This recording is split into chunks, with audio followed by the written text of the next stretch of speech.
Монгол улсын соёлын яам, засгийн газрын хэрэгжүүлэгч агентлаг соёл урлагийн газар үзүүлж байна. Монгол гэр үзэсгэлэн. Нүүдлийн соёл иргэншлийн илэрхийлэл Монгол гэр нь монголчууд бидний бүтээсэн соёлын үнэт зүйл юм.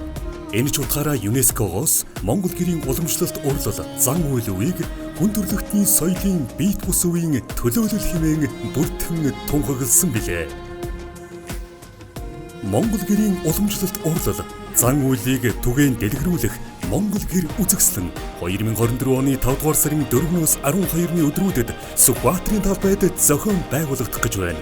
Үзэсгэлэнд 21 аймаг, нийслэлийн угсаатны соёлын илэрхийллийн онцлог бүхий өргөө цагаан гэрүүд дэлгэгдэж, соёлын биет бус үеийн боловсролын оролцоот хөтөлбөр, гэрийн эд хэрэгсэл бүтээгдэхүүний худалдаа, эрдэм шинжилгээний хурал гээд олон талт сонирхолтой үйл ажиллагаа болно.